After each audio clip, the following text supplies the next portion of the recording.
দাদা তোর ঘুগিটা দে, পেঁদাই ঘরটায় ঢুকায় রেখেছিস, ঝুল বসে যাচ্ছে। ঘুগিটা নিয়ে আমি মাছ ধরতে যাব, বুঝলি? জলদি করে আন, তুই জানিস নাই আমি বড় মাছাল বটি। শ্রাবণের শেষ চলছে, আর মাত্র 2 দিন বাকি, আর তুই মাছের নাম করছিস? আমি কি করে জানবো শ্রাবণের শেষ চলছে? তুই তো আমাকে একটা ক্যালেন্ডারও দিস নাই। চুপ কর! তোকে ক্যালেন্ডার দিয়ে কি আমি সিলিন্ডার শেষ করব? এমনিতেই তোকে নিয়ে আমি নাজেহাল হয়ে যাচ্ছি, রাতে ঘুম হচ্ছে নাই। তবে একটা খবর ভালো শোনালি, শ্রাবণের শেষ চলছে, মানে মনসা পূজা হবে, সাথে পান্নাটাও হবে।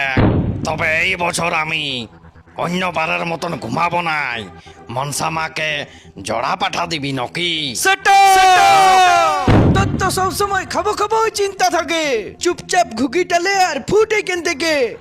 মনসা পূজায় আমার শ্বশুর ঘরের লোক আসবে, কত কুটুমজন থাকবে, তোকে ডাকি নিয়ে কি অপমানে পড়ব? তোর শ্বশুর ঘরের লোককে যদি খাওয়াবি তাইলে ধানলি রাতে ওয়াদেরকেই নিয়ে যাবি, বুঝলি? বিহন ফেলা থেকে শুরু করে ডেনি উঠা পর্যন্ত আমি থাকি বলেই তোর চাষটা হয়, নাইলে তোর তো 2 কোদাল আড়ি কোদলাবারও ক্ষমতা নাই। তোর এই হুকানির জন্য মনুষ কামিন গুলাও ছাড়ি ছাড়ি চলে যাচ্ছে।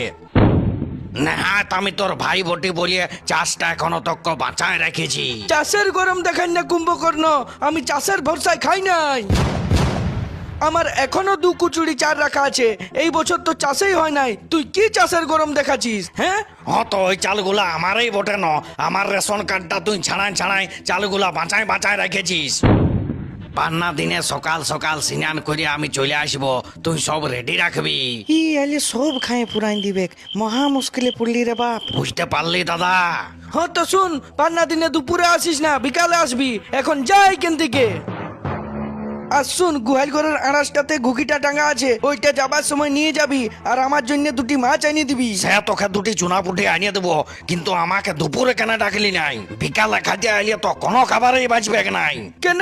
মনসা পূজায় গুড় পিঠাও তো হয়, তুই জানিস নাই? লে চাঁদি, গুড় পিঠা কামাই ভুলাবে আমাকে। কি এত ভাবছিস মনে মনে? আমি এইটাই চিন্তা করছি যে বিহার পরে মানুষ কতটা পাল্টে যায়, নিজের ভাইকে ভুকে রেখে নিয়ে শ্বশুর ঘরের খাতির যত্ন করছে। আমি আসবো নাই রে খাইতে, তুই সুখে থাক তোর শ্বশুর ঘরের লোককে নিয়ে, আমি মামা ঘর চললাম।